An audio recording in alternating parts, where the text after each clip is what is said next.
Hello ladies and gentlemen, welcome back to another video.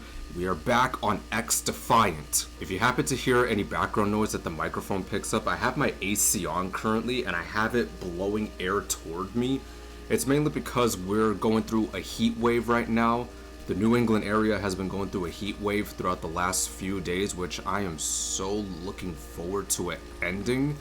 Oh my lord, man, like this heat is just really annoying. It's like I'm living in Florida. I wanted to take a moment to talk about the PlayStation 5 console and just how underwhelming it has been to enjoy this generation of consoles overall. Now, for me personally, I currently own a PlayStation 5. I've owned a PlayStation 5 for almost a year now, and I gotta be honest with you, man, the majority of the video games that I have played on this system has mainly been cross-generational games or just PS4 games exclusively.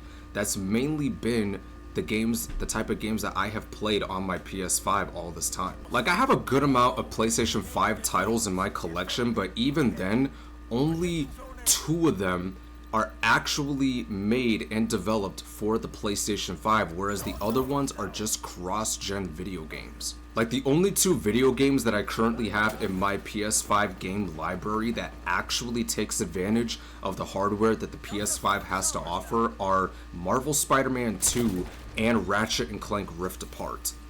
And it's funny how both of those games were developed by the same studio that has actually gone above and beyond to take full advantage of the hardware within the PlayStation 5. Jesus, that dude got turned on. Like, if you look at the amount of video games that have released for the PlayStation 5, the majority of them are just cross-gen video games. A lot of them have been mainly PS4 titles, but they've been given a PlayStation 5 port while also being given additional features to take advantage of what the PlayStation 5 has to offer. And to be honest with you, it's been really disappointing. I think that's honestly one of the main reasons why we just haven't had that many video games take full advantage of the console's capabilities, more specifically the PS5 and Xbox Series S and X. It's because these people are still developing games for the PS4 and Xbox One while simultaneously giving additional features to the next-gen ports of the game. I'll give you an example. The newer Modern Warfare 3. When I heard that game got announced, I was really hoping that this would be a next-gen exclusive. I was hoping that this game would be exclusive to the PS5, Xbox Series S and X, and PC.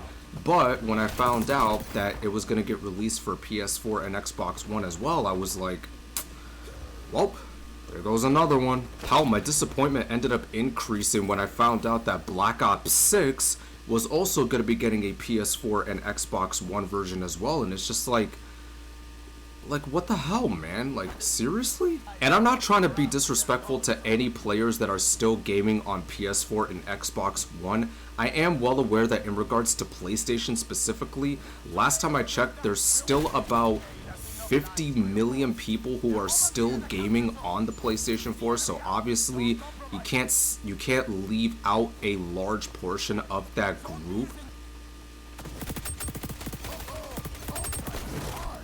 Oh my lord.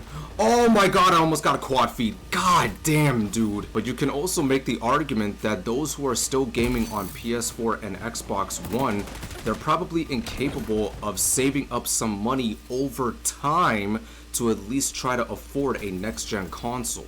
But then again, I did just mention that there isn't that many video games that are taking advantage of the hardware on these consoles, so oh well. I think the biggest example in regards to the PS4 specifically just being tapped out was when Cyberpunk 2077 released. For so many years, that game was advertised as a game that was going to be releasing for the PlayStation 4, but then when we finally got the game, it ended up not performing as well as it should have.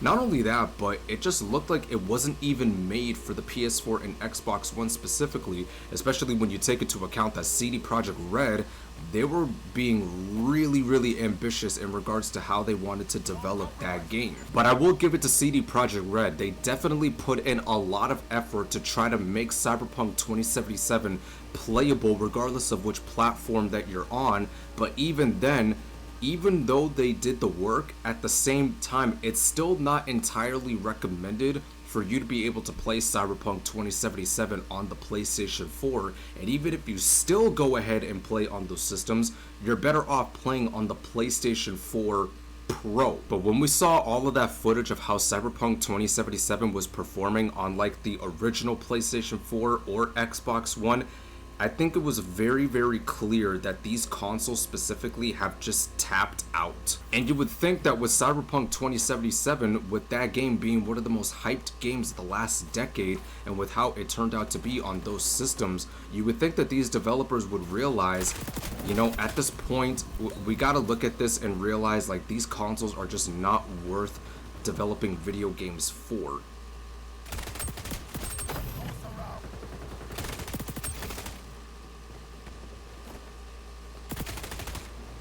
I know I went off topic in regards to what I originally wanted to talk about, but what I will say is this: it really is a shame to see how the PlayStation 5 console, but overall, this generation of consoles has been performing so far. The fact that we haven't gotten that many games that truly take advantage of the hardware and specifications that these consoles have to offer to really allow these games to shine in the best way possible, it is a shame to see, man. It really is, especially when you take into account that these consoles have been out for almost 4 years. Like, we are halfway into the life cycle of these systems. We're halfway into these consoles' life cycles, and we still have yet to see the developers take full advantage of what the hardware can allow these games to come out as.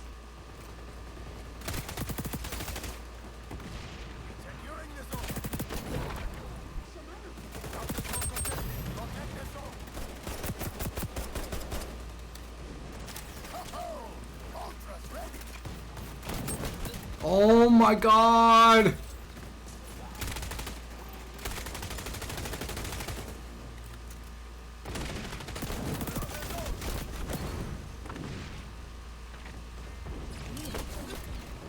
God damn it, dude!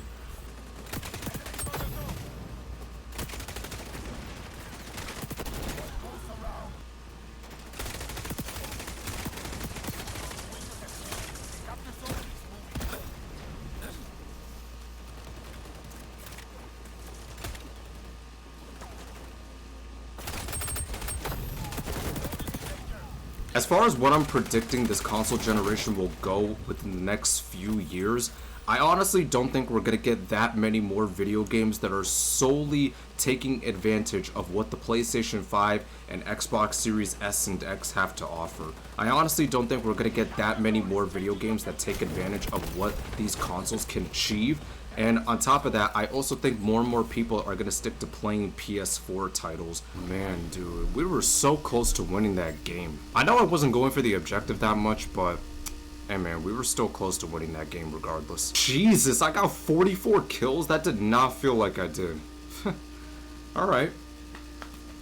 Now, for those who are probably wondering, the main reason why I myself got a PlayStation 5 is mainly because I wanted to go and play Marvel Spider-Man 2, and thankfully, it was worth the purchase, especially after playing that game as well. But all in all, it really does suck to know that there aren't that many video games out there currently that are taking full advantage of the hardware capabilities that the PlayStation 5 and Xbox Series consoles can offer.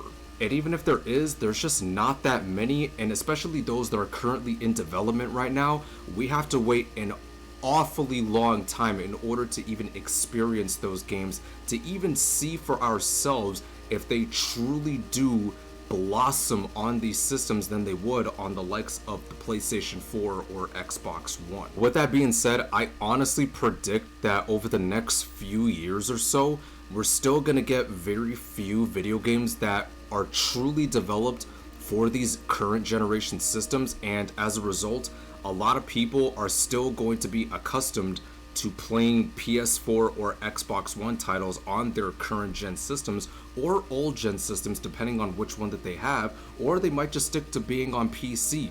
Who knows?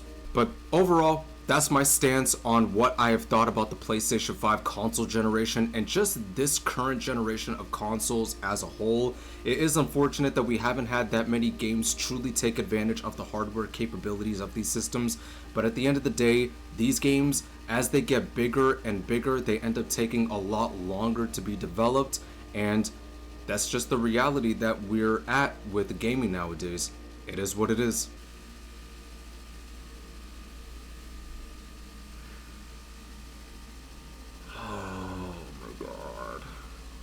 As much as I don't want to return to this game, at the same time, the temptation has been there and I've still been contemplating on making my return.